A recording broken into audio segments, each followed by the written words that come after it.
Hello friends, here I am going to tell you something about PDA. PDA is nothing but push down automata.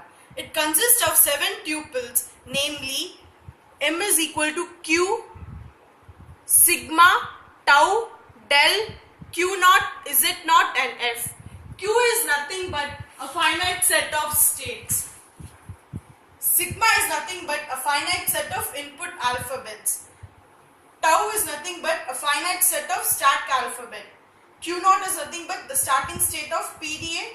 F is nothing but the final state. Z naught is nothing but the initial stack symbol, and Z naught always belongs to tau. And transition and delta is nothing but transition. It can be defined by Q equal to, transition can be defined by Q cross input alphabets union epsilon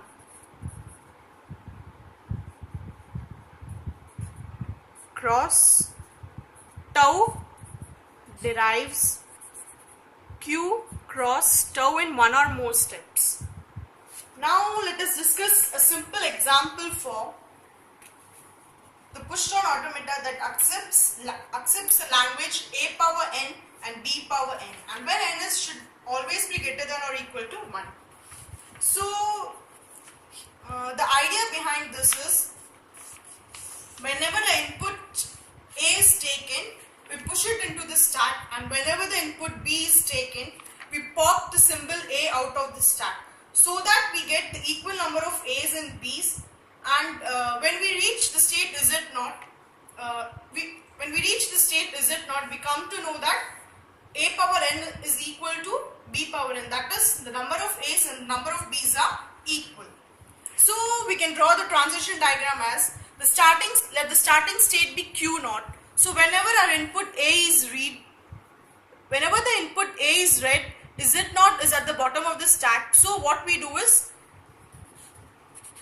A is Z naught. That is, we are pushing A into the stack, and Z naught is already present at the stack.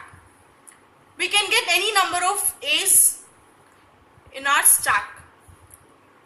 So what we are doing, if the next input is A and top of the stack is A, we are pushing A into the stack. That is, we are pushing it again one A into the stack. So we can have any number of A's and it can be pushed into the stack.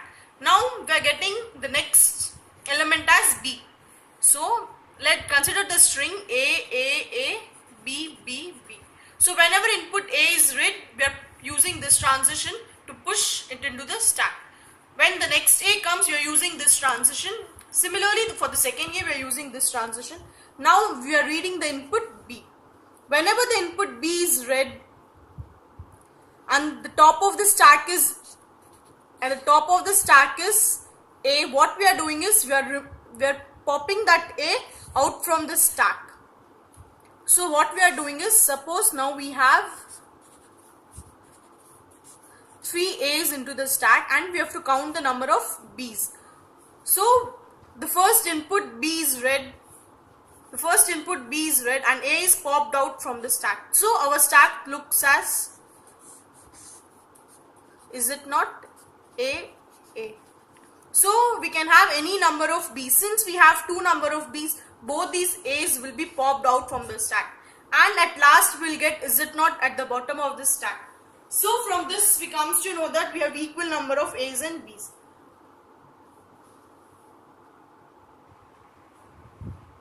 Thank you. I know you would have understand this push down automata very well. Thank you friends.